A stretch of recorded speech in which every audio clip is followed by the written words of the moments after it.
Salut, aujourd'hui je vous explique non pas un, ni deux, ni trois, mais 4 tours de magie facilement réalisables avec des cartes et qui sont pourtant très impressionnants. Moi je vous fais d'abord une petite démonstration, ensuite on passe aux explications et puis c'est parti. J'ai toujours bien aimé les jokers, ils sont toujours spéciaux, ils permettent toujours de faire des effets magiques, etc. Et là par exemple, regardez, je prends un joker à dos rouge, ok, et un joker à dos bleu. C'est facile, un joker à dos rouge, un joker à dos bleu. Je les pose l'un contre l'autre comme ça, je claque des doigts et automatiquement, si on les fait tourner un petit peu peut-être, et ils ont complètement fusionné. Explication. Donc le secret de ce tour est tout simplement d'avoir une carte à double dos, hein. Un dos qui est à la fois bleu et un dos qui est rouge. Donc tout simplement pour ceci, vous prenez une carte bleue, une carte rouge, vous les collez ensemble, peu importe la carte que c'est. Et donc tout simplement, vous allez prendre deux cartes quelconques à côté. Moi j'ai pris les deux jokers, comme ça fait toujours une petite histoire à raconter. Donc vous prenez un joker, vous le posez au-dessus du jeu. Et le deuxième joker, vous allez tout simplement le prendre en levée double, comme ceci, en mettant la carte à double dos par-dessus, comme ça, pour donner l'illusion que le joker a un dos bleu. En réalité, c'est juste le joker, sur lequel vous allez superposer la carte à double dos du côté bleu. Donc vous égalisez, vous prenez les deux cartes comme si c'en était qu'une seule. Donc, vous montrez que vous avez donc un joker à dos bleu et un joker à dos rouge. Comme ça, vous pouvez bien le montrer au spectateur, vous pouvez bien insister, donc vous pouvez être très net dans vos mouvements, vous pouvez montrer que voilà, on a un joker rouge, un joker bleu, et tout simplement ensuite vous posez votre levée double sur le paquet comme ceci, et donc du coup, vous avez posé les deux jokers l'un sur l'autre au-dessus du paquet, la carte double dos par-dessus. Et donc ensuite vous n'avez plus qu'à claquer des doigts, faire un petit spin dans vos mains comme ça et montrer que les deux cartes ont soi-disant fusionné. En réalité vous montrez juste que vous avez la carte à double dos. Tour suivant. Je vous montre tout d'abord que je vais utiliser un paquet de cartes Bicycle rouge ordinaire, ok, composé uniquement de cartes qui sont toutes différentes les unes des autres. Et bien sûr je peux commencer par venir mélanger le paquet. Comme ceci. Ensuite, dans le paquet, on va venir choisir une carte tout à fait au hasard, disons celle-ci. Je n'ai pas besoin de la regarder, même si je sais déjà que c'est le 6 de trèfle, car je suis un très grand magicien. Enfin bref, je coupe le paquet et ensuite on va venir perdre la carte du spectateur, disons ici. Voilà. Et ensuite, ce qui est complètement incroyable, c'est que je pense pouvoir retrouver la carte du spectateur d'une manière assez spéciale, c'est-à-dire juste en me concentrant. Je peux peut-être réussir à la faire sortir du paquet. Comme ceci. Et en effet, il s'agit du 6 de trèfle, la carte choisie par le spectateur qui aurait bien sûr pu être signée. Explication. Ce tour de magie, j'en ai déjà parlé sur la chaîne et je peux pas vraiment vous l'expliquer, donner le secret du tour de magie, car c'est un tour qui est payant. Il s'appelle Riser, il permet de faire différents types de télékinésie pour retrouver la carte du spectateur, etc. Il y a beaucoup d'effets, il est quand même assez sympa. C'est pas non plus mon gimmick coup de cœur, mais c'est vrai qu'il peut quand même être cool à utiliser. Donc je vous mets le lien en description pour l'acheter si vous voulez. En général, il est au prix de 10 ou 15 euros. Bon c'est vrai que c'est quand même cher, mais pour un tour de magie, disons que le prix est abordable quand même. Donc voilà pour ce tour de magie, et on n'a qu'à passer au suivant. Donc pour ce tour de magie, je commence par vous montrer que le paquet de cartes est composé uniquement de cartes qui sont toutes normales, ok, et toutes différentes de ce côté-là. Pour toute manière, c'est le même paquet de cartes que j'utilise dans les autres tours, il n'y a pas de souci avec ça. Et donc tout simplement, on va venir choisir une carte tout à fait au hasard, que le spectateur pourrait lui-même choisir, il n'y a pas de souci avec ça. Donc je vous le montre, hein. C'est le 3 de cœur, et tout simplement, ce 3 de cœur, on va venir le perdre dans le paquet. Disons ici. Voilà. Et attention maintenant, ce qui est assez incroyable, c'est qu'on peut peut-être, juste en passant la main comme ceci, se rendre compte que si on frotte un peu le paquet, une seule carte à l'intérieur s'est retournée et il s'agit du 3 de cœur, la carte, il me semble, que le spectateur avait choisi. Explication. Ce tour de magie, il est plutôt banal quand même, assez connu. Disons qu'il se fait de différentes manières, mais moi je vais vous apprendre celle que je considère comme la plus simple. Donc pour ceci, vous n'avez pas besoin d'un paquet spécial ni quoi que ce soit. Le paquet peut être donné à examiner, cependant le problème c'est qu'il faut quand même avoir une préparation.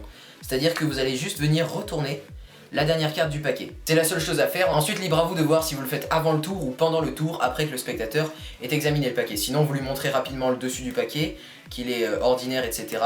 Et vous pouvez faire un ruban à partir du moment où vous ne montrez pas cette carte-là. Une fois que c'est fait, vous pouvez à la limite faire quelques mélanges. Après, je déconseille quand même de faire par exemple un mélange à l'américaine, parce que du coup, ça peut se voir. Disons que si je fais comme ça, le spectateur voit la carte. Donc il faut quand même faire attention si vous faites ce genre de mélange. Et donc ensuite vous pouvez faire choisir une carte au hasard au spectateur, il peut lui-même la choisir, il n'y a pas de souci, il n'y a pas besoin de forçage de carte ni quoi que ce soit. Disons qu'il prenne le roi de trèfle, le but va être de tout simplement, une fois qu'il est concentré sur sa carte, vous allez devoir dans vos mains retourner le paquet, comme ceci, c'est aussi simple que ça.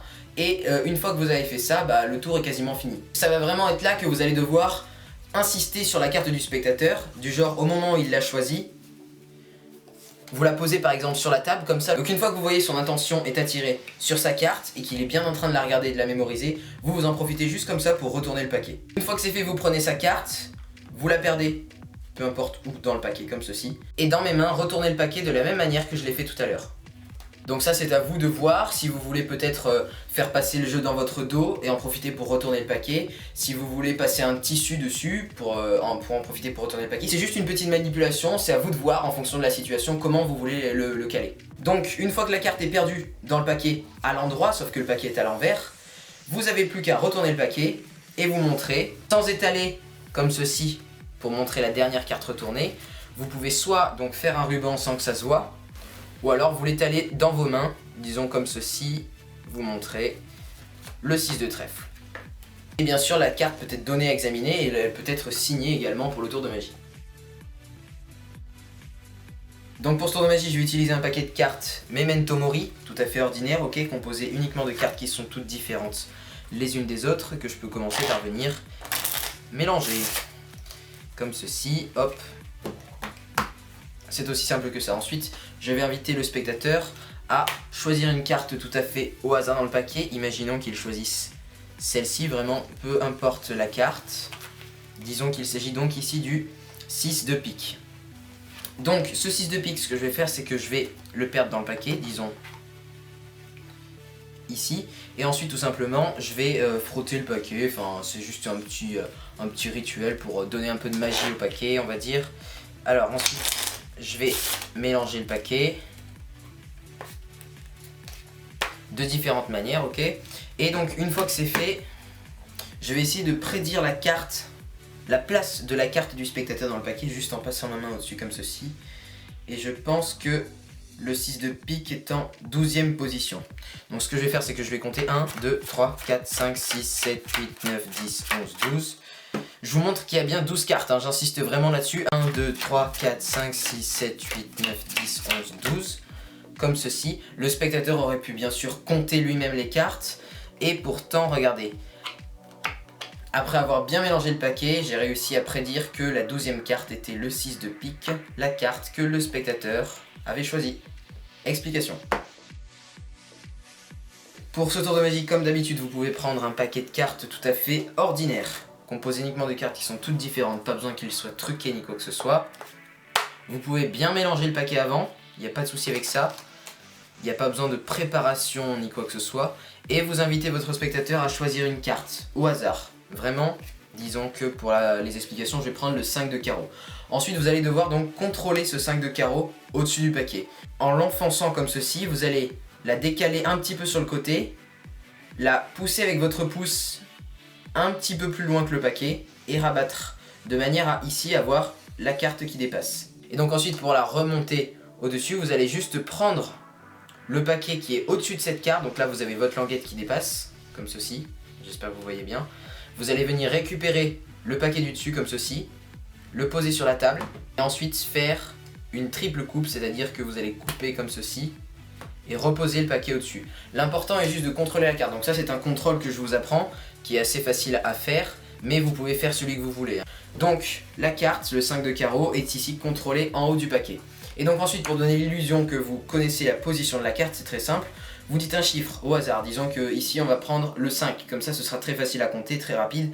Vous allez donc compter 1, 2, 3, 4, 5, en posant les cartes une à une sur la table.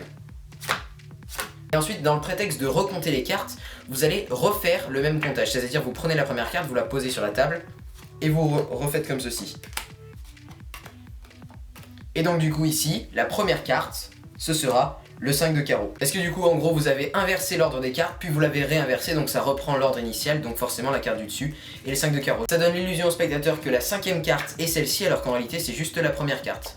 Donc ensuite vous la retournez, vous montrez qu'il s'agit de sa carte, et bien sûr comme d'habitude la carte aurait pu être signée, il n'y a pas de souci avec ça. Voilà, j'espère que ce petit tour t'a plu, si c'est le cas tu peux me le savoir en cliquant sur le petit pouce en l'air, en t'abonnant à ma chaîne juste ici, et autour je te mets à disposition plusieurs autres tours de magie, j'espère qu'ils te plairont. En attendant je te dis à bientôt dans une prochaine vidéo, salut à toi.